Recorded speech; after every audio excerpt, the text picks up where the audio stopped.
Hey everybody, welcome back to Susty Soul. Today I have a very special guest and her name is SaVonne Anderson.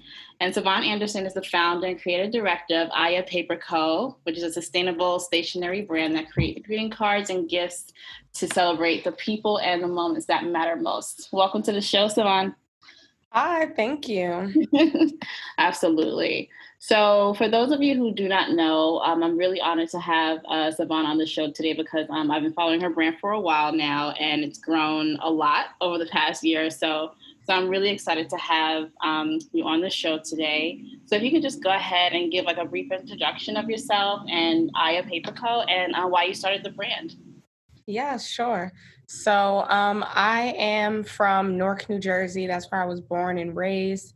I lived in New York for about 6 years during school. And when it was living in New York and kind of creating my own life for the first time that I started to develop a sustainable lifestyle. It was kind of the first time that I was now the person in charge of creating my own life. You know, growing up, it's kind of what your parents tell you and whatever life and home they create. But when I had the opportunity now to create my own life, it was like, oh, I realized that I didn't have a relationship with the earth. Like the planet and nature was not a part of my life, really. And that was something that I wanted to change. So that started with having plants and eating more locally, going to farmers markets, Mhm.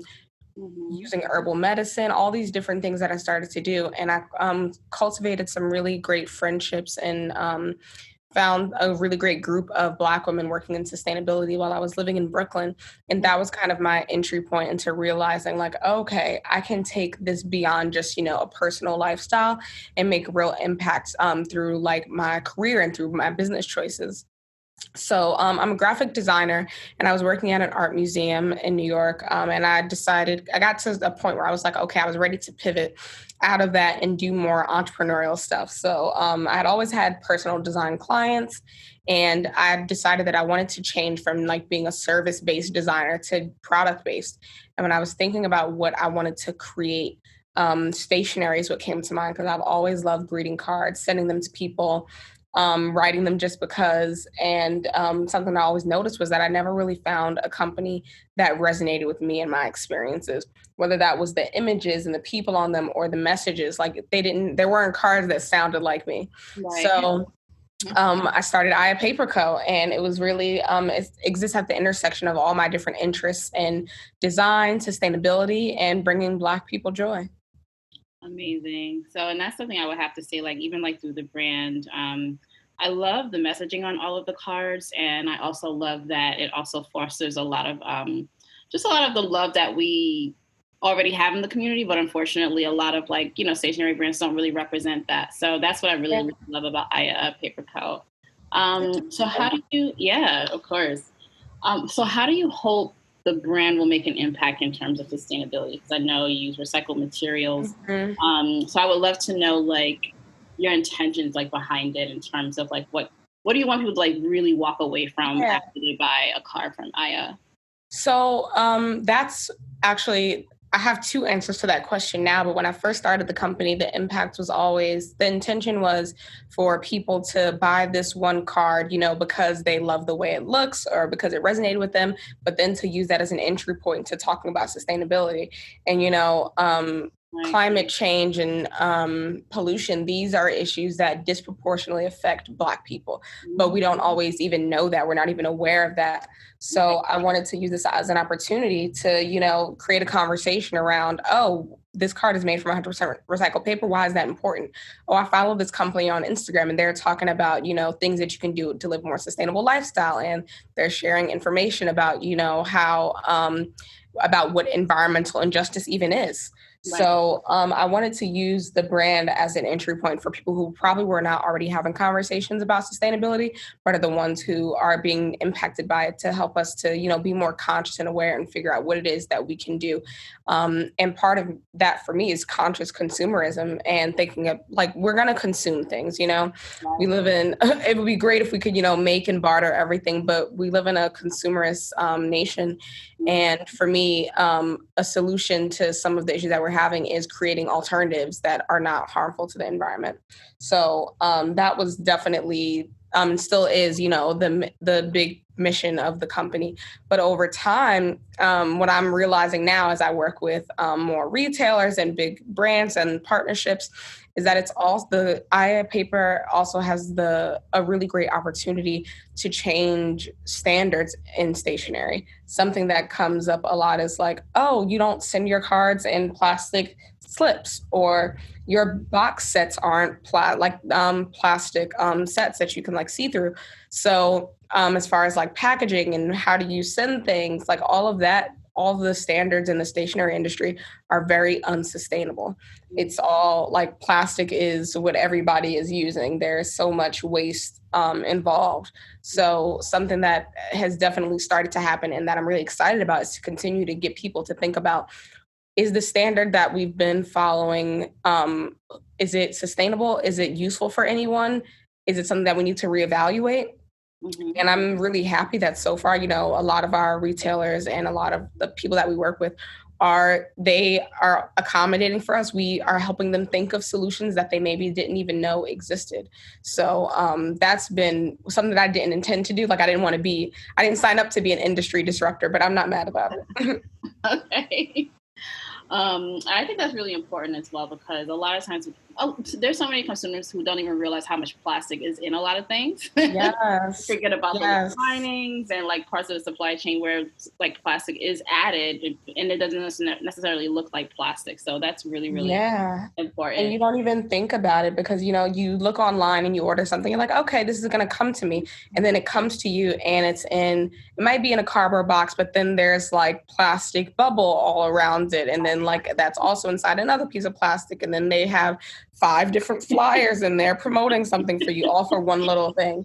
So it's like the packaging thing is so big for us. And, it's a challenge sometimes, but it's a fun one. Yeah, I can only imagine.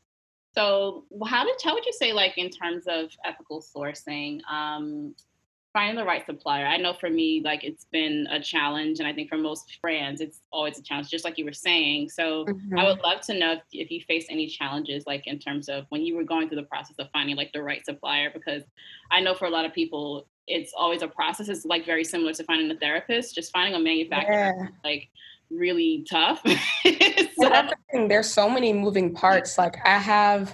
I've worked with now 3 different printers. Oh wow. Um, and on top of that, that's just like the people who print the card. But then on top of that, it's like, okay, what about the envelopes? And what about the sets that the boxes go in? And what about the labels? And, it's so many different pieces.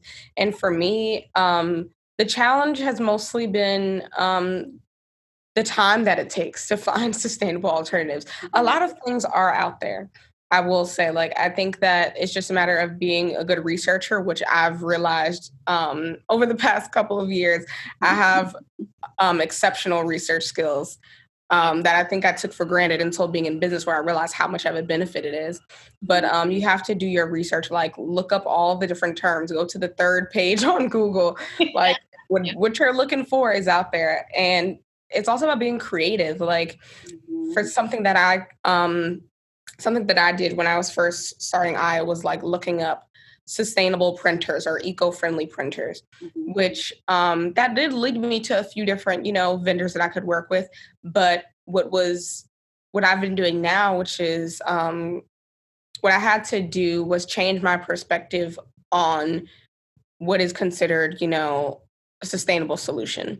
So, Mhm. although there may be a lot of different people out there who are marketing themselves as sustainable, there are also printers who may not be marketing themselves as that have the same capabilities, Right. And it encouraged me to, maybe I can't find someone who is already doing this, but maybe I can find someone who I think might be able to and will be open to working with me to having a sustainable production flow. So I've been doing a lot more of that creative process, especially as we grow. Some of the companies that we worked with when we were doing, 200 cards at a time, now that we're getting like, I'm printing 11,000 cards Oh, wow. this week, actually. So something Amazing. like that, everybody can't, manage that. So it's a very, something that I have to constantly do is just reevaluate and thinking and being creative and innovative with the solutions that we come up with. So yeah, it's a challenge for sure, but I think that it's worth it, and it's one of those things where the things that I'm finding solutions for now, I know that if someone else came to me, like is asking, oh, how do I find, where do I get recycled cardboard boxes from, for example? Most people don't realize that all of those craft boxes, most of them are recycled. So Yeah. even though you're not finding somewhere that says that, like they all are, don't look too hard. The solution is right there.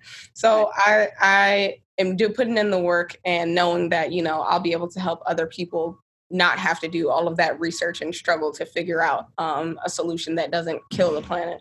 Yeah, and that I can even like speak for myself like about that because a lot of times the sustainability field in general is still this growing sort of thing, right? In terms of Hmm. education and a lot of people really understanding the importance of it.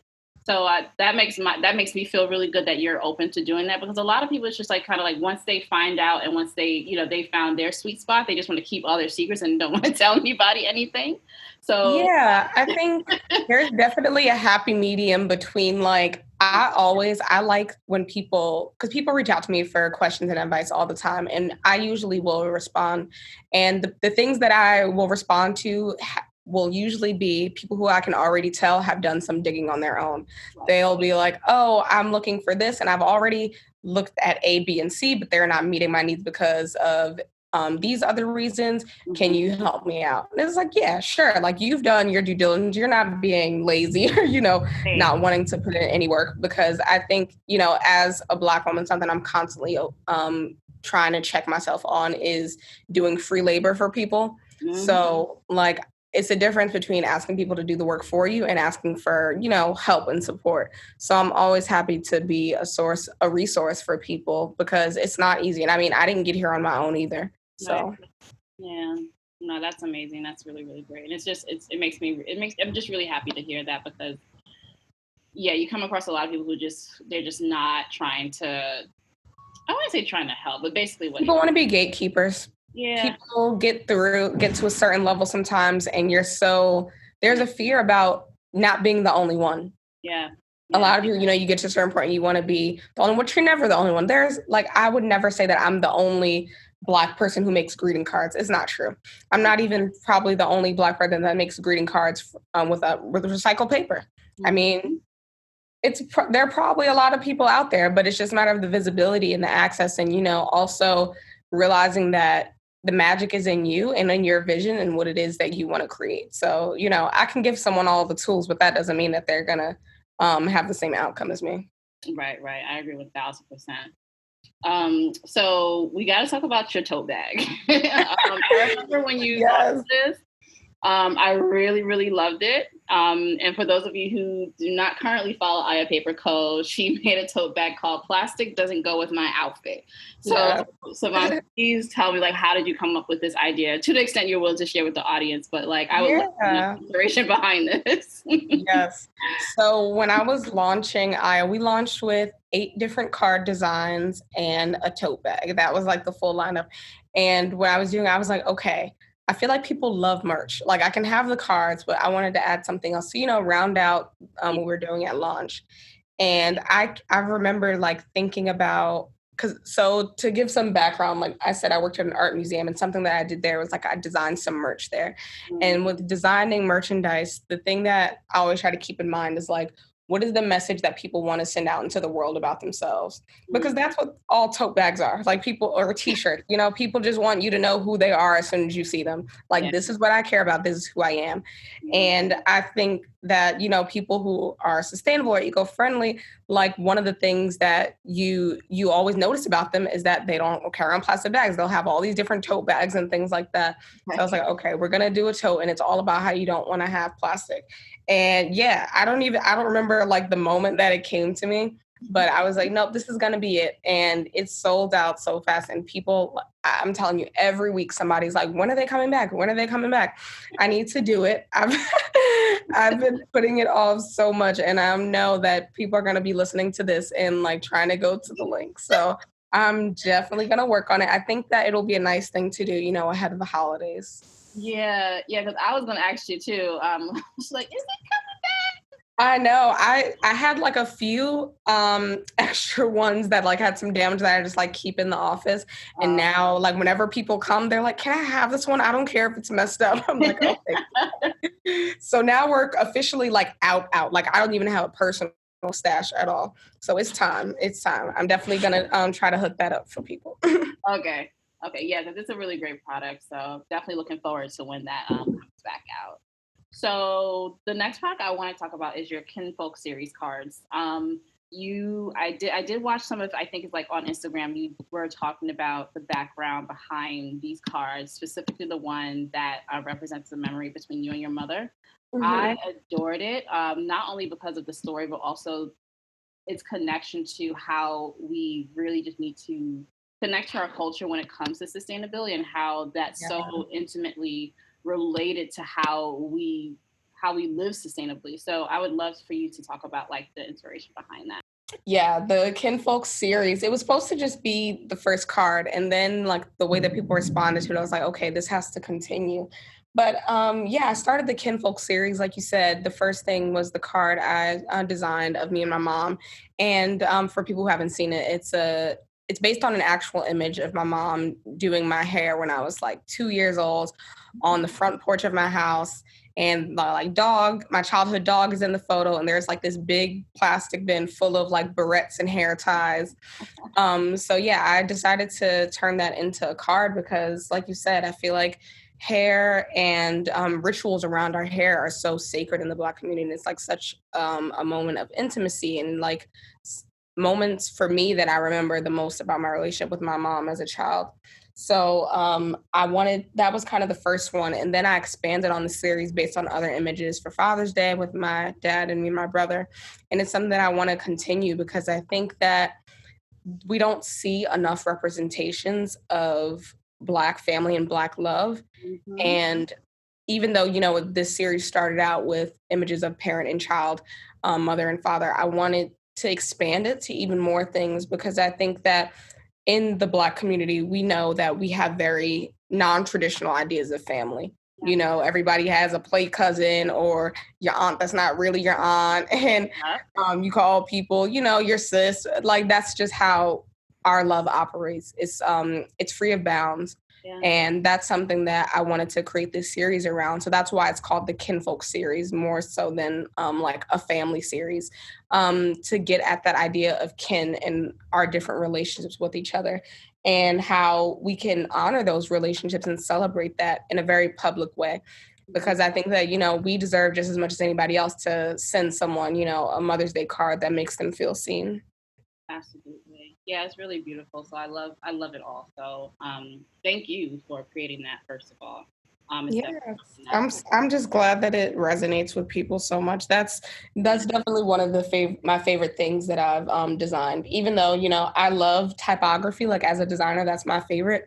Illustration has never been my strong suit, so I really like have flexed my muscles and like learned a lot more and practice with doing this series. But it's fun.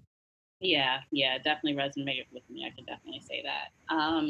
So what is your vision for the future for the organization? Do you see yourself like expanding into other types of products, or like, just do you see IFA evolving in any kind of way time soon, or Yes, um I'm like hesitating to answer this question because there's so many ideas in my brain and I'm trying to figure out which one to say first. oh, okay, take your time, or no pressure, it's up to you. Yeah, but that's how I feel about the company. Like, I mean, we're almost a year and a half old, and there's been Congratulations, by the way. you. It's been so much growth so fast, like more than I would have ever thought. Like moving into an office space in a year Mhm. and being in 40 retailers right now. And like, I can't even talk about it yet, but like, there's two big stores that we're going to be in coming up soon, and like it's mind blowing sometimes to think that it has all happened so soon. So, but it's shocking to me, but I also shouldn't be shocked because that's how I am. I'm a big thinker. I dream big. I only do things that scare me, which um it's good because it creates opportunity for growth, but it also can mean that you grow faster than what you can really keep up with. Mhm. So something that I'm trying to do, in the future is to grow, but at a sustainable pace. And, when we talk about sustainability, a lot of times, we're thinking about the environment, but I think that for me, sustainability is also a lifestyle. And I try not to do things that I can't keep up with. Like, if this is the same way that we don't want to deplete the earth of its natural resources, like, I can't deplete myself of all energy. And I can't take every ounce out of the business, like doing things in a way that, I can continue to nurture it and grow it. And like this, because I feel like our audience and our community deserves that. So while I do want to, continue to give more products, it's about pacing it. Yeah. And making sure that it's at a pace that we can keep up with and not sacrificing the sustainability as well, because, there's a lot of products that I would love to do, but there's no way to do it without including plastic or without working with a vendor that's international that I don't know what their labor practices are, Right. So there's a lot of things that I would like to add that I'm trying to pace myself, but like big vision for the future, I definitely see Aya as a household name. It's going to be, in all the big retailers. I want it to be, the reason that I want Aya to be in more retailers is so that we're more accessible. Right now, like I said, we're in 40 stores, but in the grand scheme of things, we're missing a lot of people. Yeah. So I want people everywhere to be able to go into their local store and get a card, so that you don't have to, rely on getting something super generic just from CVS because that's what you have available to you. So all of the things that I want to do with the business in the future are around being more accessible to folks and also about being able to give back more. I really believe that the function of business for me at least is so that I can get more money to use it as a tool to pour back into myself and in my community. Yeah. So the more sales that we make, the more that we can give back. Like in June, I was so excited that we were able to donate a little over $700 to 3 different organizations. Yeah, we had such a great sales month. Like this was before I had office space, like expenses were much lower. I didn't have a full team. And I was just like, I need to give some of this back to somebody. Like this is more than I could have ever, dreamed of. And I wanted to set the tone early for myself, but for others to know that, when you pour into this business, we're going to give it back. It's not a matter of hoarding wealth and, just making money for the sake of holding on to it. So I want to do more community events around sustainability, donating more products. Like I want to do letter writing sessions, like to send notes to people who are incarcerated. There's so many things and ideas that I have brewing. So yeah, Aya is around to stay. We have lots of big ideas that I hope I can share in the next couple of years. Oh my gosh. Yeah. So first of all, I'm excited for all of it. So Thank you. good vibes and blessings your way. It will all come to pass. That's just me. Yes. I really believe in what you're doing, and I am not shocked at all the great things that are about to happen for your company. So just sending like good vibes your way, honest to God, because it's definitely necessary, and it's clearly coming from an authentic place and a great place from within your heart and soul. So I definitely wish you the best with all of that. So definitely looking forward to see what. Yeah, we gonna manifest it, okay? Girl, what? Definitely. So you kind of answered this question a little bit, but I asked all of my guests this in terms of just being a person of color within sustainability. We're doing what we do as entrepreneurs or whatever, but then we're also very much aware of a lot of the problems within the sustainability space. So I'd love to know how you balance, how do you cope, and like how do you just generally balance and make sure you take care of your mental health with all this and having all of this knowledge of all these problems on top of being a person of color and the issues that come with that. How do you manage it all? If there's any advice you could give to the audience, and even me, because I'm always taking advice from people. But yeah, I'd love to know if you are willing to share. Honestly, how do I cope? A few things. One is not being afraid to check out when you need to. I don't believe that you need to constantly read about the impending doom and the violence against our planet, against our bodies, against our communities. I don't think that if you're living it, you don't need to expose yourself to constant reminders of it. It's traumatic. Yeah. So I don't follow the news very closely. I get alerts, here and there. I count on my community to, keep me in tune. I don't spend a lot of time scrolling on social media. If I do, I try to keep it light. And I follow a lot of humor and meme pages. I think humor is medicine. Find time to laugh. Indulge in things that make you happy. Those are like my key things that I actually do consistently because they feel a little bit, easier to manage. The other things that I try to do, but it's much harder with now running the business, is meditation, which I do now, but it's reactionary. Like whenever I find myself getting overwhelmed and stressed, I'm like, okay, take a moment, breathe, and recenter. But ideally, I would do that every morning. It comes and goes, honestly. I would love to do it every day. There are weeks when I get through it, but there are other weeks where, I get up and I go. So finding whatever it is that, even if it only is reactionary, figure out when you get to that point where you feel overwhelmed or you're feeling really anxious about what's going on, what is it that you can do to recenter yourself and to ground yourself? For me, it's breathing, closing my eyes. If you're an essential oil person, keep some lavender tucked on you. Even just taking a glass of water, getting a glass of water, taking a walk, like grounding yourself. When the weather is great, my favorite thing to do is a bike ride. It's getting harder now with the cold of fall.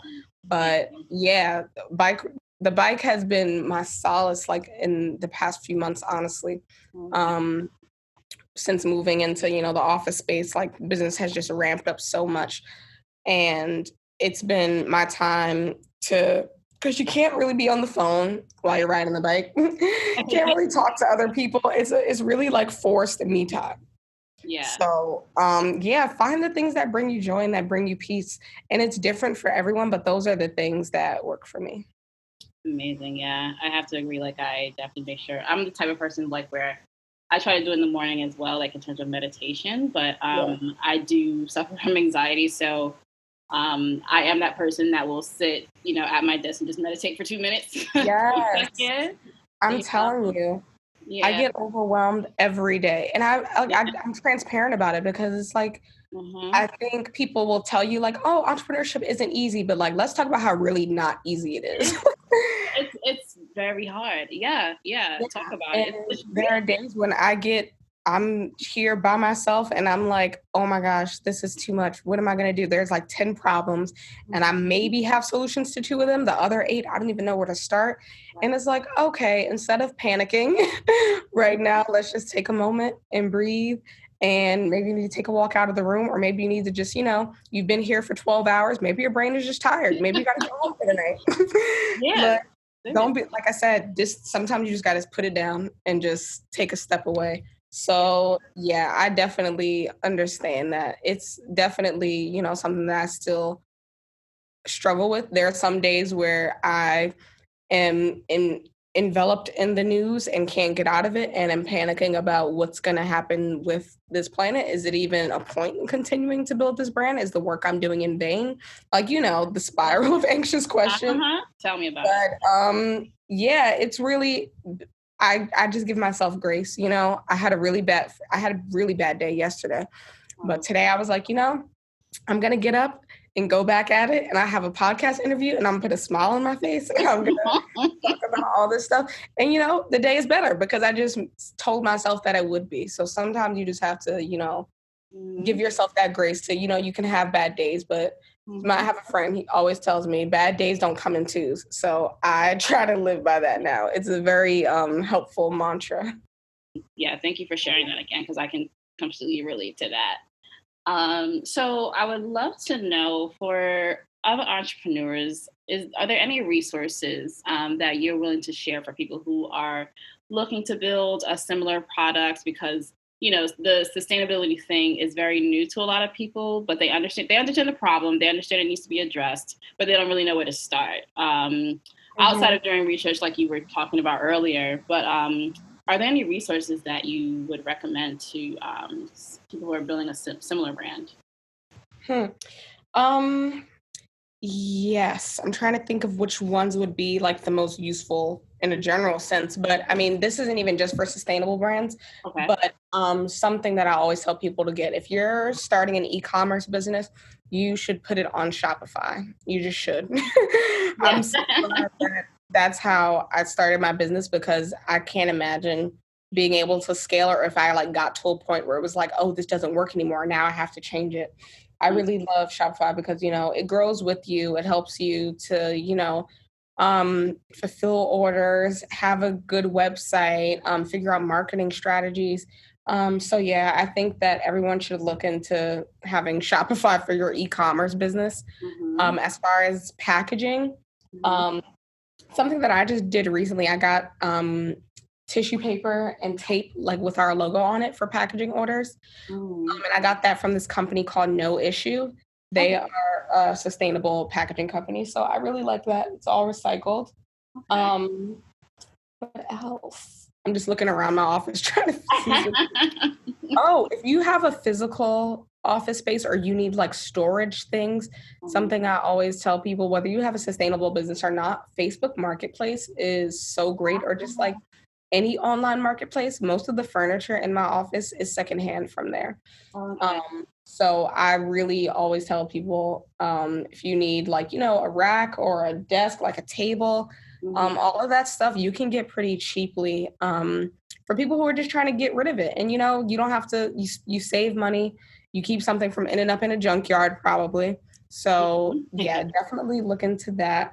As far as other specific business tools, I anything specifically, there's not a lot of things that I can think of specifically for sustainable business, because I think that Mhm. most people who are sustainable business owners are just being really scrappy and figuring it out, being innovative, kind of in a bubble. Yeah. Um, so yeah, I wish I had more things. Oh, also for packaging, there's a website called Eco Enclose. That's where I was getting my boxes and things like that at for a while. They Okay. have lots of different options for sustainable materials to ship things in. There's another one called Better Packaging. Okay. Better Packaging. I think they're based in Australia, but they have really cool mailers and things that are sustainable. Okay. Um, hmm. Yeah, if I think of anything else, I will definitely say, but yeah, for the most part, I hate to keep saying it, but it's the research.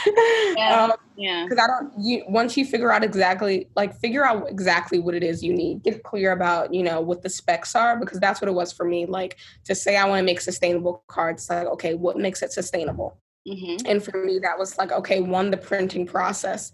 When you're doing small runs of things, which I was doing in the beginning, the digital print process what made the most sense. But now that I'm growing and doing way more at once, it's like, oh, actually, now an offset print process is what's going to be most sustainable. Um, waste of paper. Like, most greeting card sizes are 5x7, but our cards are closer to a 4x6 because that makes the better use of paper without like getting rid of too much during trimming. Mm. So get as much into like detail into the process and figure out, what are the things that you need to do to make it sustainable, Mhm. and have your checklist out. So whenever you're talking to a vendor or looking for something online, like, you can know all the specs that you're looking for exactly, to Mhm. understand what is that you're looking for. And also, so say you do all of that and you still can't find anything, when you want to reach out to me or someone else, you can like be really specific, like, okay, I'm looking for this, and this. I wasn't able to find it. Do you know any other options for this like very specific thing? Because that's what I think a lot of people, when you're doing a sustainable business, aren't getting specific enough about. Like, Mhm. it's a lot of detail involved. So the more detailed you can get about what the product is that you're trying to create, the better. That was a lot of resources, actually. Thank you so much for sharing, and I'm sure the audience will definitely appreciate that. Because yeah, you just have so many there's so many things out there, and like you were saying, the research is Yeah. key. But thank you so much. I'm actually a little bit overwhelmed in terms of the information, because I'm just like, wow, who knew, Yeah. Well, listen back later. Right, right, right. So the next question is actually a new segment that I have now, which I call Susty Confessions, because, there's no such thing as being true or 100% sustainable, right? Right. So when I ask, I'm sure we can both attest to this in terms of like, especially with social media, it's like, oh, sustainable living, I do this and I do this and I do that, but it's just like nobody always. Everyone is zero waste on Instagram. Right. And I'm like, okay, sure.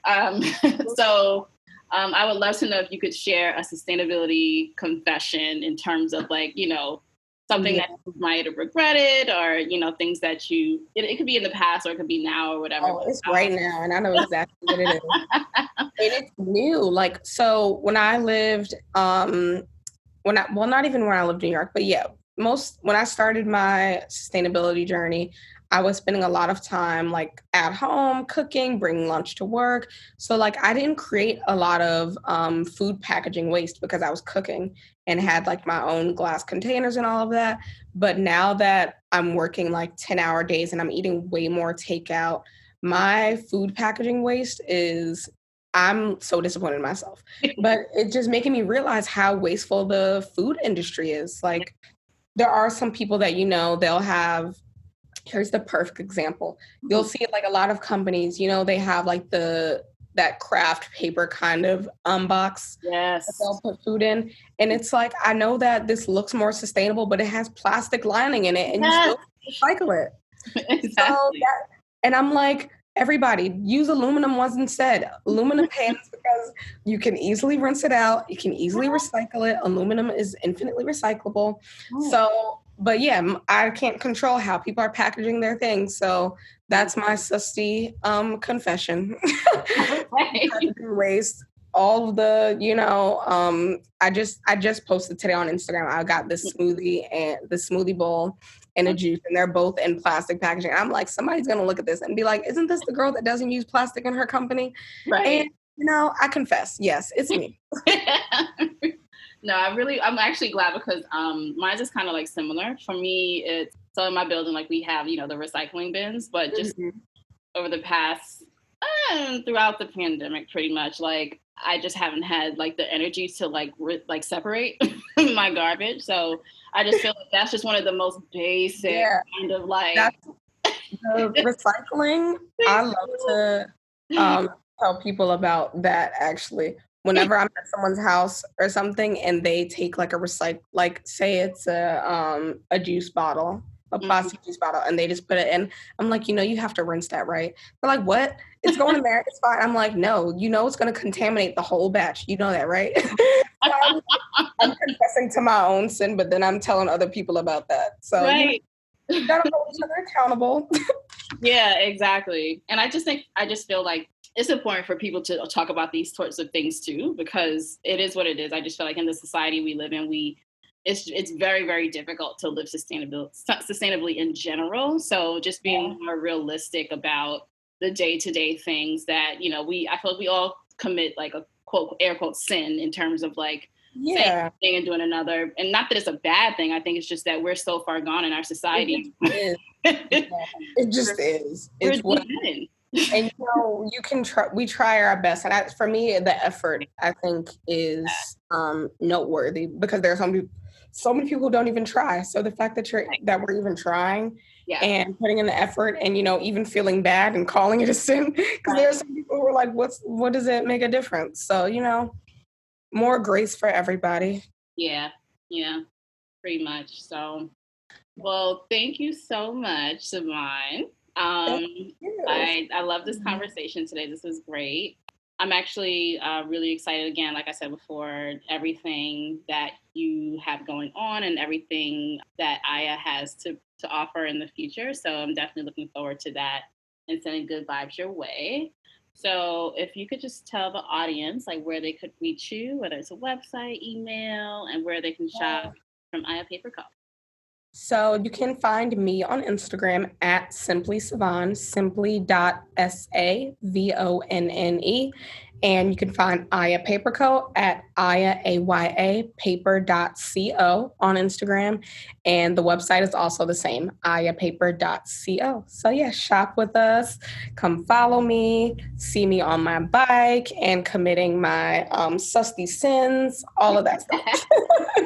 Yay! All right, guys. So you heard it from SaVonne Anderson. My dear, thank you again so much for being on the show. And yeah, so the audience, make sure you guys check her out. Her cards are really beautiful and you won't be disappointed. And make sure, definitely check in for the holiday season. The holiday season is coming up. So make sure she's part of your holiday shopping. Yes. We're launching some holiday stuff in the next couple of weeks too. We're getting an early start. So yes, please do visit the website, follow, subscribe, all of that. We do 15% off first purchase with the code WELCOME15. So if it's your first time, please come through. Yay! All right, SaVonne. Thank you so much, dear. All right. Bye.